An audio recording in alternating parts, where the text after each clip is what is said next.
चाहे ईरान हो चाहे कोई भी हो, इजराइल इतना स्ट्रांग है, कुछ नहीं कर पाएगा क्योंकि काफी स्ट्रांग है। और एंटी देख ही सकते हो, वो 800 क्यों, वो 10,000 भी भेजेगा ना तो इजराइल से बहुत स्ट्रांग है। इजराइल छोटा सा देश है पर इतना स्ट्रांग है, ऐसा आप दुनिया में देख नहीं सकते, ऐसा कोई देश होगा।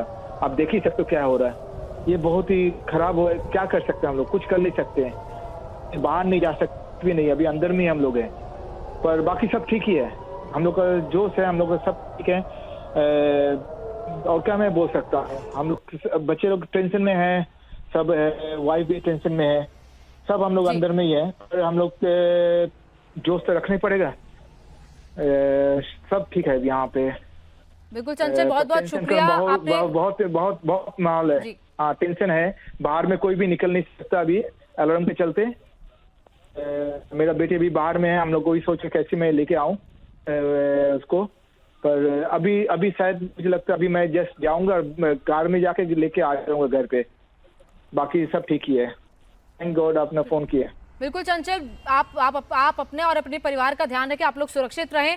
और जिस तरीके के आप जानकारी दे रहे हैं, बहुत बहुत शुक्रिया उस जानकारी के लिए। तो चंचल बांगा ने हमें जानकारी दी कि किस तरीके से वहां पर स्ट्रांग बंकर्स बने हुए हैं, उन स्ट्रांग बंकर्स में तमाम नागरिकों को सुरक्षित पहुंचाया गया। और यही वजह है कि वहां पर इस वक्त किसी भी तरीके की ऐसी कोई खबर सुनाई नहीं दे रही है। लेकिन फिलहाल जो मिसाइल अटैक्स वहां पर हुई हैं, उसके बाद सायरन लगातार वहां पर बज रहे हैं।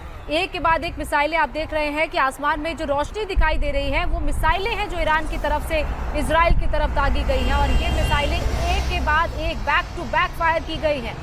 तो रात का ये वक्त है इजराइल में, जब वहां पर लोग सामान्य तौर पर अपने काम से घरों की तरफ लौटते हैं, सोने का वक्त हो रहा होता है कुछ देर में, लेकिन उसी वक्त ईरान की तरफ से ये अटैक होता है। ऐसे में इजराइल के लोग जाहिर तौर पर परेशान हैं, चिंताजनक है। लेकिन जिस तरीके से वहां पर सुरक्षा नागरिकों को प्रोवाइड की जा रही है, ऐसे में इजराइल के नागरिक भी वहां पर इस बात को लेकर चिंतित नहीं है कि कोई ज्यादा नुकसान होगा। लेकिन जैसे जानकारी चंचल दे रहे थे कि उनके परिवार सुरक्षित है, और ऐसे ही तमाम नागरिक भी वहां पर सुरक्षित है। लेकिन जो अटैक ईरान की तरफ से किया गया है, उसका जवाब जाहिर तौर पर इजराइल की तरफ से दिया जाएगा। और अमेरिका भी इजराइल के साथ ही खड़ा है। मनीष, जैसे हमने वहां पर एक नागरिक से भी बात की, चंचल बांगा से बात की, जिस तरीके से वो भी बता रहे हैं कि बैक टू बैक मिसाइल्स दागी तो गई हैं, लेकिन जो एंटी मिसाइल सिस्टम वहां पर लगाया गया है उससे जाहिर तौर पर नागरिकों को और ज्यादा सुरक्षा मिल रही है। बंकर्स काफी स्ट्रांग हैं और यही वजह है कि जो सिटीजन है वहां के वो सेफ फील कर रहे हैं। मोनिका, जो हमें अभी जानकारी मिल रही है वो सबसे पहले हम आपको बता दें कि इस्लामिक रेवोल्यूशनरी गार्ड कोर जो है, यानी ईरान की जो आर्मी, आप इसे साधारण शब्दों में समझ लीजिए, जो उन्होंने हमें जानकारी दी है कि जो मिसाइल्स हैं वो लगातार ईरान ने इजराइल के ऊपर छोड़ी है, जिसमें तेल अवीव और उसके आसपास की 24 लोकेशंस हैं, उनको टारगेट किया गया है। और ये भी कहा गया है कि जो हमास के लीडर, जिसमें माया हो या फिर हसन नसरल्लाह हो, जिनका असैसिनेशन हुआ है, या फिर इस समय जो ऑन ग्राउंड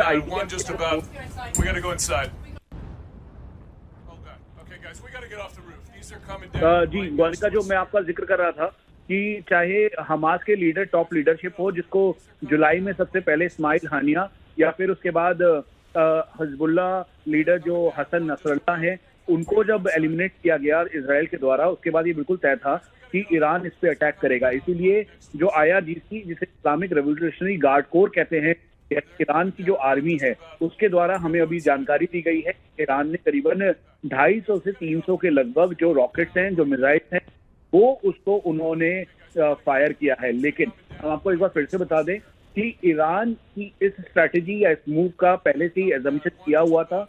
जो इस समय IDF हैं, उनके जो बाकी जो सीनियर ऑफिशियल्स हैं, इसीलिए नेतन्याहू इस समय कंट्रोल कमांड सेंटर में पहुंचे हैं, जहां पर वो एक एक सिचुएशन को मॉनिटर कर रहे हैं, एनालाइज कर रहे हैं। अब आप ये समझ लीजिए कि जो IDF यानी जो Israel defence forces senior officials हैं, उन्होंने इंडिया को इस बात की जानकारी है कि अब सोचे समझे तरीके से एक बार फिर से इसका जवाब दिया जाएगा, और इसी की तैयारी में अब पूरा इजराइल जुट गया है।